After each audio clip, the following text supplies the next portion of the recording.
So the last talk of this session will be from me. Again, my name is Scianni. I'm with the California State Lands Commission's Marine Invasive Species Program. And this talk isn't really a current coastal issue. It's related to one. So the coastal issue is we in California adopted regulations for commercial vessels for biofouling management a couple of years ago. We were the first state in the US to adopt regulations like this, the first government in the world to implement them. So there's a lot of learning curves for us in the industry right now, and so it's probably a good topic for another day, another meeting.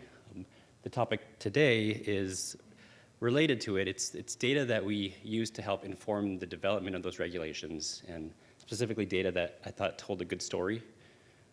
So it'll be a little bit different than the talks we normally see, because we're not talking about behaviors of species or organisms. It's more behaviors of the ships that are the vectors moving those organisms around. So, first off, Ellen already talked about this, but the main topic here is vessel biofouling, and basically the organisms attached or associated with the underwater surfaces of a ship. So that could be the vessel's hull, could be a whole variety of appendages and recesses, like some of the pictures you see there. It's a big issue for us on the coast. In California, biofouling is believed to be responsible for up to 60% of the currently established non-indigenous species in our coastal and estuarine waters. So it's a big issue. That's why we've developed those regulations to try to mitigate this. There are a lot of different factors that influence the community of organisms you find on the underwater surfaces of a ship. Vessel maintenance, how often and when they go into dry dock, what type of anti-fouling coatings they put on that vessel when it goes into dry dock, whether that coating is appropriate for that vessel's operating profile. Could be how often they undergo underwater cleaning. Also a lot of operational practices, so how fast the vessels travel, how long they sit at port, whether they travel through fresh water. All of these things influence the community of organisms that you find on these ships. So the good thing for us is that there's a built-in incentive for the industry to manage biofouling on the majority of their underwater surfaces, and that's because biofouling is expensive. So if you go from the left side to the right side, no fouling to a layer of biofilm to some macrofouling with invertebrates on it, you increase biofouling, you're going to increase the drag that the vessel experiences when it's going through the water. You're going to increase the fuel consumption of the vessel as it's moving, and then obviously that increases operating costs. So there's a strong built-in incentive for the vessels and the industry to manage biofouling under normal circumstances. So now, I guess the focus of this talk is we all experienced a pretty shocking thing in 2008 and 2009, the global financial crisis and the Great Recession. Just some papers there that showed the onset of that in September of 2008. Like I said, we all experienced that to some degree. The shipping industry experienced it to an even greater degree. So this here is just, don't pay attention to the date at the top, but it's basically a month's worth of shipping traffic just to show how interconnected all of our ports are around the world through commercial shipping. So obviously any issues with the global economy is going to have some pretty big issues with this industry. So talking about the industry impacts from the Great Recession. So I hope you can see it from where you're sitting, but a lot going on here. So the x-axis is the year from 2000 to 2016. Two y-axes, the one on the right we'll focus on first. That's the Baltic Dry Index. It's essentially the cost to ship raw goods, but it's been used as a proxy for the health of the shipping industry. And that's represented by that red line. So if you'd see from 2006 to 2008, a pretty sharp increase in that Baltic Dry Index, showing that the shipping industry was doing quite well during that period. Come 2008, a quick dip, then a quick rebound, and then just a catastrophic fail off of the cliff. That coincided with the onset of the global financial crisis. On the left side, the axis, for you on this side, yeah, the left side of the axis, it's the number of vessels. Two different types of bars. The gray bars are contracts for new built vessels. So that represents when a ship owner says, I want to buy X number of vessels, we're going to sign a contract. There's typically a lag period of about 2 years from when they sign a contract to when the actual vessel is built. So that gray bar just basically represents the the forecasting of the industry during the good times, really good times, you have to forecast and expect that it's going to continue to grow. You want to be able to meet that demand. So there were a lot of purchases for these vessels in the early, like 2006 and 2007. Again, when the economy took a nosedive, so did those contracts. The black bars are the builds, the vessel builds that were finally created and delivered as new. And like I said, there's about a 2-year lag time, so we saw that steady increase, and even though the economy nosedived there and the number of orders went down, we still saw increasing numbers of vessels being built and delivered just because they had already been paid for. So at a time when we as consumers stopped buying goods and as the ships stopped moving those goods across the ocean, we still were having more and more ships coming on the market and contributing to the global fleet. And so what that led to was overcapacity. So again, we weren't really purchasing things. There was no need to have that many ships. The ships were there, and what happened was a lot of them went into long-term layup. So there were news articles all over the place about cargo ships just treading water, waiting for work. At one point, there was about 10.5% of the global container ship fleet was sitting stationary somewhere just because there was no goods to move. And we started seeing these everywhere, these sort of stories. So luckily, I guess, for us, we started, as we were given a mandate from our legislature to develop and adopt regulations, one of our first actions was to fill in some of the information gaps on what the industry was doing. So we developed a reporting form that was to be submitted to us once per year on a mandatory basis, and we started collecting this in 2008. So it coincided right before the onset of the recession. And so basically gives us an annual snapshot of the fleet's activities related to their maintenance practices and their operational profiles. So it kind of gave us an inside view to how the industry was changing as a result of these economic indicators. So this one here, this figure here is showing us vessel traffic to California over the period from 2005 to 2017. Each of those bars represents all of the arrivals in a given year to California ports. The different colors are the different vessel types. The main thing to look at is just the drop in arrivals at about 2009. So we had a pretty steep drop from just about 1,100 per year to just over 11,000 per year to about 9,000 per year. One of the other things to look at is the container ships, or the dark blue portion of the bar at the end. There was a dip right here in 2009, a little bit of a rebound, but then I guess this is part of not the main story, but a tangent to that story. We saw a continued drop in the number of container ships coming into California, where this black line represents the TEU count. So this is a 20-foot equivalency unit, essentially the number of containers that get loaded on container ships. And so this axis over here is showing us the TEU in millions, basically the volume of containers that are moving through California. So it tracked with the arrivals of container ships pretty well through the recession. And then somewhere in 2012, they separated, and we started seeing more and more container volume, fewer and fewer arrivals of container ships. And likely this is a result of that overcapacity that I talked about, that more and more ships were being built, larger ships were being built and delivered, and there was a shift in the industry where the newer ships remained in service, the older ships were put into layup or scrapped overall. Separate part of the story, but that does have implications for per vessel ballast water and biofouling potential introduction risk. So if we go back to the long idle period that we started seeing as a result of the recession, it got us starting to think, was this happening with the fleet of vessels that came into California? Obviously, yes, but we wanted to show that with our data. And we know that long idle periods have a negative effect on the performance of the antifouling coatings. So most of the older traditional types of coatings relied on ablative technologies where it was just passive leaching of biocides. A lot of the newer coatings rely on self-polishing copolymers where the biocides are mainly released when the vessel's underway. And so if the vessel's sitting stationary, the biocides aren't really released, they don't really work well.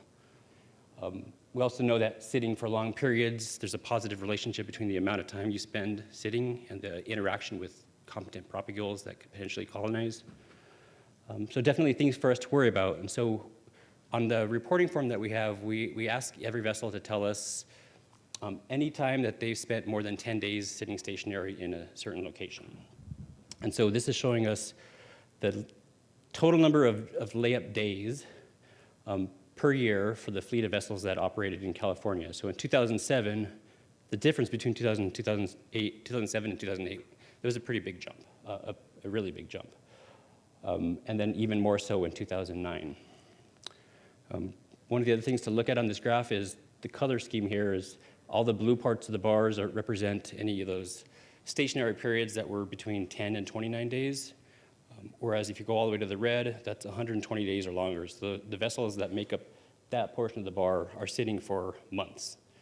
And so not only did we see a huge increase in the number of days, total number of days, but the total number of these longer layup periods.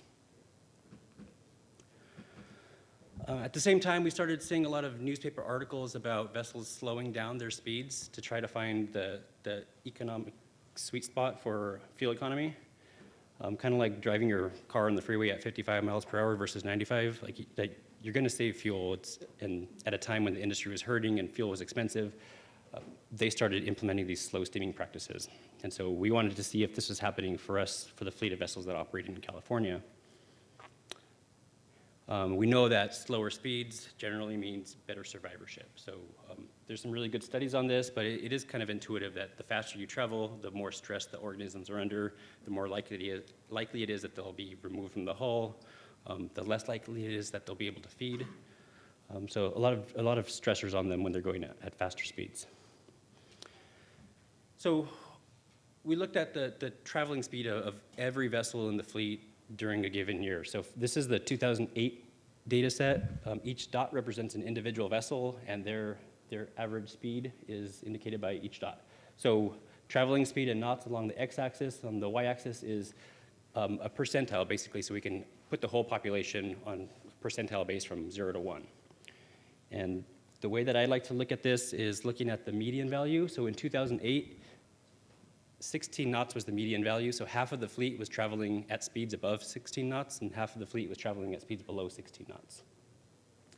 So if we overlay the 2009 data set, you see a slight shift to the left, indicating slower speeds. And if we just keep going through 2010, not much change, but 2011, 12, and 13, just more and more cases of slower speeds across the entire fleet. And so if we look at the median value again, it went from 16 knots in 2008 to under 14 knots in 2013. So about a 15% difference in the speeds that the vessels are traveling.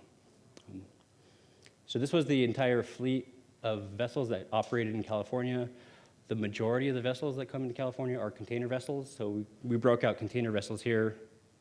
It was more exaggerated for them. So if you look at the median value in 2008, it was 21 knots. Median value 6 years later, 17.5 knots. And the way that I like to look at this is if you take that median value in 2008 at 21 knots, where half of the fleet was traveling at 21 knots or above, and you extrapolate that up to 2013, only 5% of the fleet was traveling at that speed. So a pretty big deal in terms of the speed of the fleet. So kind of to tie all this together, what got us thinking about this is we started seeing more and more vessels sitting for long periods. Not only more vessels, but each of those periods was longer in general through the Great Recession. And that likely led to more well-established biofouling communities on those vessels when they started going back into service. And for all of those vessels that I showed, all those data, none of those vessels were cleaned or managed prior to coming into California after those layups. At the same time, those same vessels were reducing their speeds to try to save in fuel costs, and that likely led to greater survivorship of those communities. And so the combination of those probably led to more and more vessels coming into California ports, and not just California, the West Coast ports, with greater communities, more well-developed and better quality and greater survivorship. And so that was a big concern for us, and one of the things that led to to how we developed the regulations that we developed. And I just want to close with one quick slide of the regulations that we adopted. They, like I said, they were effective as of October 1st, 2017, so it's been a couple of years. Those are the main components, and I'm not going to go into detail about what they are, other than I underlined a couple of things that are related to this story. We do require continual submission of this annual vessel reporting form that's similar to the reporting form that I mentioned earlier. And we use that to try to identify these practices that we think will contribute to more biofouling on the vessels, like their traveling speed and the total number of days that they spend stationary. So we do use that information to prioritize our inspections and boardings to make sure that we go out and do these inspections on the vessels that are most likely to present a biosecurity risk.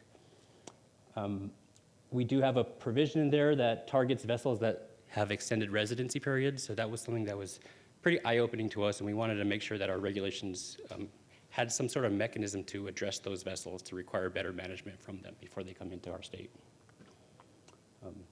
So yeah, that's it. That's the story that I'm trying to tell, and we have a couple of minutes for questions. Yeah, Gordon.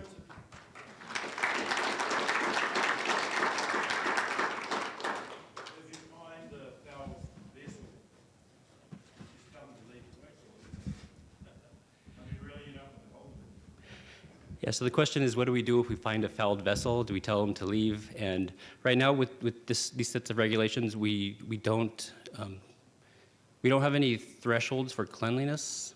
So right now, we're focused on preventative action, so that we want them to develop a biofouling management plan that they put some forethought into how they're going to manage biofouling during the 5-year inter-dry docking period. So what type of anti-fouling coating are you using? Is it appropriate for the profile of your ship? So rather than buying the cheapest coating and putting it on, find a coating that matches the specifications of your vessel. So if you're a vessel that travels at 21 knots, you shouldn't be putting on a cheap coating that only works when you're traveling at 14 knots. So try to line that up. And so that's the focus that we're trying to achieve, is put more focus on or try to encourage the fleet to put more focus on how they're going to proactively manage their biofouling, so we don't have that occurrence where a vessel comes in heavily fouled and has to rely on in-water cleaning.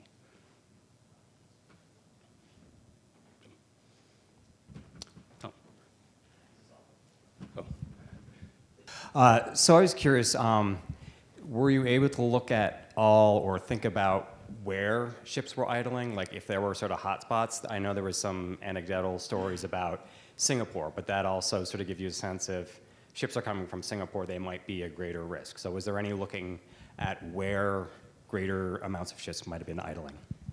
Yeah, great question. And I did have that slide on there. I cut it out yesterday because I didn't think there would be time for it, but we did do some mapping on GIS to look at where the layups were occurring in 2008 versus 2011, 13, 15. And we did see a lot more of them in Southeast Asia, a lot more in China, a lot around India, a lot in South America, the Mediterranean. So everywhere, really, yeah. And then Tom, you had one too.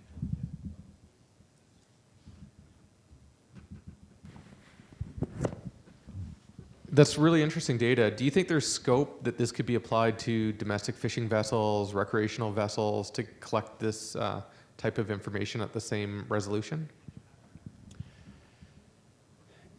Yeah, I would say that the profile for fishing vessels is going to be a bit different than the commercial vessels that we're dealing with. I guess during the season, the fishing season, if there's an off season, then they're obviously going to be sitting stationary. So yeah, probably some similarities, but differences within the risk, and that's why we had hoped to develop these for commercial fishing vessels, to target those vessels and those risks for those profiles. And then the same thing for the mobile marine infrastructure for that dry dock.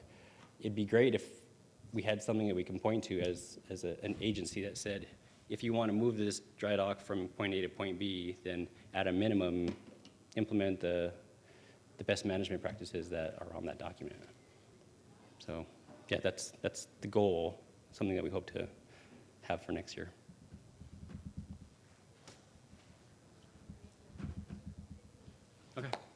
Well, thank you. And I just want to know, trending, it went down to 17 knots, or was it 21 knots? Are you seeing it go back up to 21 knots, or are they staying?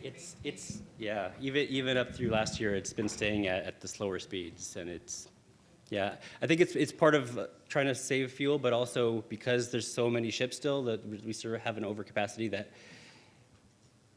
I've read that there's no incentive for them to speed up and then have to wait at anchor to get into, because there's already ships lined up to get into a port. So it's just contributing continuously. So I also want to make sure that we give a round of applause to Alan and Ted for their talks.